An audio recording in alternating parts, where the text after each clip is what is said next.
Hi,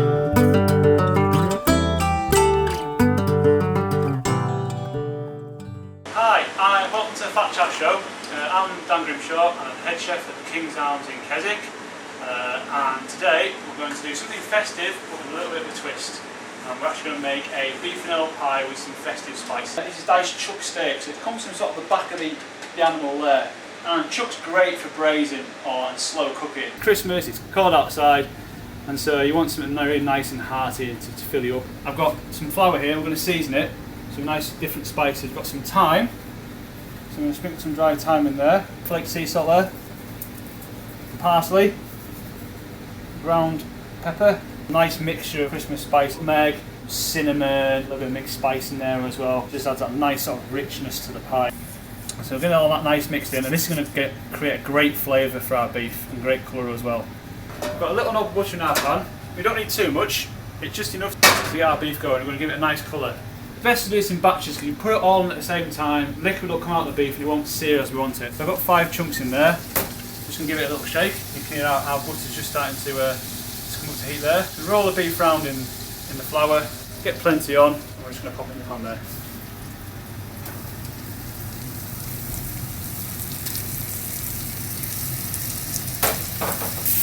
So if I just turn it over now, you get a nice colour on the beef there already. Going to seal it and again try and lock that flavour in. Then we're just going to pour it into our tray. It's one of these dishes where you put all the effort in at the start and let the oven do the work for you. If you want to have a couple of drinks while it's cooking or go out sledging, get those last minute presents wrapped you haven't wrapped up yet. And you can come back and finish it off. My meat comes from Cock Lakes, which is near Penruddock, which again is only about 11 miles away. So that's all our beef. And I'm going to pour, this is the local beer, this is Jennings Cumbrian ale. And we're going to deglaze the pan a little bit, because there's still some nice flavour on the inside of that pan. If you're doing a Sunday roast, if you're taking all your meat out of the roasting tin, this is where you get your roasting tin back on the hob. Again, you add a little bit of red wine in there, or maybe some beer, just give that real nice rich gravy. And I'm just going to pour that in with our beef. Just to make sure there's plenty of water in there. As it cooks, it's going to absorb some water. You don't want your meat to go really dry. We get our beef out of the oven, and this has been slow braising for about 3.5 hours. Now cook it on nice low temperature for this length of time. It just really breaks the beef down, and all the juices come out of the beef and go into the sauce. And what I've got here, I've got some nice dried wild mushrooms, perfect for this dish. I get these from Booze, which is literally 300 yards down the road, and I get a real nice earthy, pungent flavour to them. You spread the mushrooms on top. And these mushrooms are going to soak up the cooking liquid, and they're going to put some flavour into there, also while absorbing the flavour of the meat as well. The flour in the meat has actually thickened the sauce already, and of course the mushrooms will help that. And we'll put this back in the oven, and we're going to leave this in for another half an hour. I love working with pastry, bread. We make our own bread here at the King's Arms to go with our soups and our starters. And it's really good as well, especially at Christmas time. It's nice to get all the kids involved. Start with the shape you want to finish with. Ours is a rectangle, so again we're just going to form it to a slight rectangle. So again, our workbench is nice and cool, so we don't need much flour. Any more flour will probably dry out the pastry a little bit. We don't really want that. See it then. Now, if I was doing a sweet pie for a dessert, I'd roll the pastry out slightly thinner. But because we've got quite a lot of nice juice in there, I'm going to make it quite thick. So I want the pastry to absorb some of the juices. Again, like I say, it's a real hearty pie. And all we're going to do is get to one edge. Then again, run our pastry about just over 2 mil thick.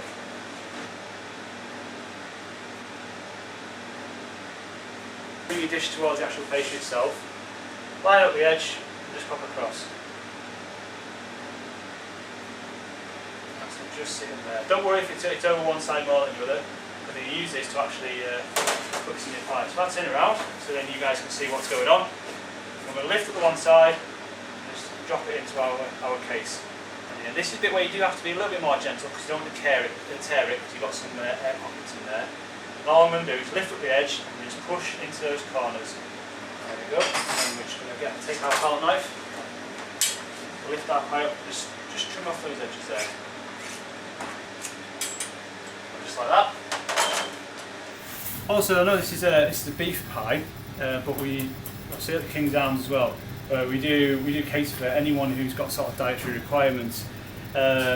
we've got a couple of vegetarian options on the menu, but if you're gluten free and come, I always ask to speak to the staff because they'll quite happily come and see me, and we can always create something of if we do have the ingredient in the kitchen. A lot of our clientele like to go out in the fells and come back in. It's wet, it's raining, especially in winter time, and sit by the fire, order one of our steak and ale pies and a pint, and sit and enjoy. And just, it's absolutely gorgeous. I'm using a ladle here that's actually got some holes in. And what this is doing is it's just not taking on too much of the juice, because I want to save some of this juice for a nice gravy. So just going to push that mixture down, make sure it fills all the corners of our pie mix, because you don't want anyone having a piece of pie that's got no filling in. So we've got our pie dish there, and literally we're just going to put a nice little cover on the top. We're going to make the top slightly thinner than the base, again because it's not really soaking any juices up. We're just going to roll it up onto our rolling pin. And again, like I said before, just bring the dish towards you. And we're just going to nicely ladle that on. Before we actually put the sides, we're just going to nip all the edges together. So I just start at one corner, and just nip it between your two thumbs there, slowly press down into the pie just a little tad. Here the King's Arms do a lot of pies, so we get quite a lot of practice in this technique. And then we're just going to trim our edge. When I was a kid, whenever my mum used to make a pie in like a dish like the flanges on it there, I used to love that little bit of pastry. So I used to break off and dip it into the gravy. Like my little treat for helping. Before we put our decorations on, we just need an egg wash. There's a yolk with some eggs that are supplied just by Embleton there, Scales Farm, and a little bit of water. And this is going to give our pie a really nice cover. You just got to be a bit careful when you're putting this on. You don't want to poke your pastry brush right the way through. And what this will help our little stars just stick onto the pastry and not lift up. We're going to get our cutter, line it up towards the edge, press it down, and work our way around. Just like that. And we're just going to take our excess pastry off. This is where you just need a bit gentle, you just got to tease them off, and we're just going to layer them on. Nice and gently. One of the pies we do at the King's Arms on our special festive menu is a 17th century mince pie, and that involves lamb and beef, which is proving to be quite popular. And it's based on a recipe used by Samuel Pepys. Usually stars are silver, but this one's going to be nice and golden. We take our pie and then we pop it in the oven, back into the oven again, just to cook the pastry. And that's going to take about another 20 minutes, and you need to turn your oven up just to 180, and that's going to take about 20 minutes, or until the pastry is golden. This is our pie. This is our 20 minutes in our oven. And you can see we've got our nice golden stars there. And so I've got some nice homemade gravy, so we're going to take a slice.